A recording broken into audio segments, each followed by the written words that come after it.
deegaanka beer oo ka tirsan gobolka Togdheer isla markaana kamid ah deegaanada ay sida weyn u saameysay abaartu ayaa dadweynaha deegaankaasi beer waxay cabasho ka muujiyeen gudida abaaraha gobolka Togdheer iyo maamulka gobolka oo ay sheegeen inaanay deegaankaasi ka warhayn xaalkiisa iyo sida ay abaartu u waxyeeleysay dadka deegaanka ayaa intaasi ku daray inay marar badan ku noqnoqdeen gudida abaaraha iyo maamulka gobolka Togdheer hase yeeshee aanay waxba ka qaban cabashadooda waxayna baaq kaba dambaysa ay u direen xukuumadda waxaana ka mid ah hadaladoodii haddii uu yahay badho saabka iyo hadduu yahay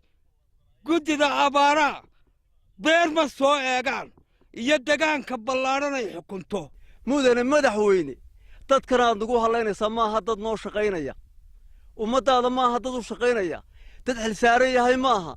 waxaanu kaa codsanaynaa mudane madaxweyne inaad ummadda hoos u eegto oo dadka waxa weeye dadka aad ku halaynaysaan ma soo eegaan oo uma tagaan inaad dadka sidaa u soconaysaan ee wanaagsan aanana noogu timaadaan oo eegtaan waxa lagu qabto xoolihii markay waxay cunaan waayeen halkii bay fadhiisteen dadkiina wuu dul fadhiistay marka waxaanu u sheegnay waanu gobolka tagnay oo ku noqonnay cid waliba waxay tahay waanu ka daba imanayna cid allaale cid naga daba timi oo ummadda eegtay magaaladii cid gobolka u dhaweyda u xigtayna way magaalo ahaan cid allaale cid naga timi ma jirto waxna laamigaasay raacayaan waxna gowraarkaas iyo xaggaasay marayaan mudane madaxweyne dadku waa baqti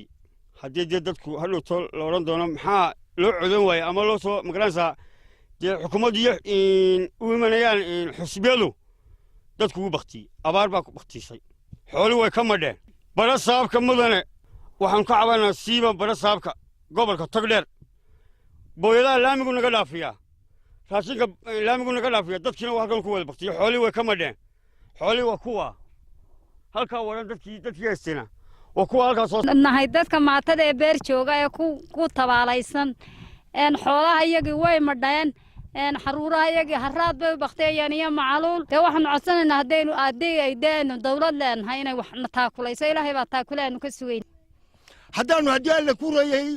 qaar kale u tagna waxaana yidhahdeen idinku ma idinkaa reeraba dad uruurisa baa jiro isu wada yimo sharam iyo qaran ba isaga yimi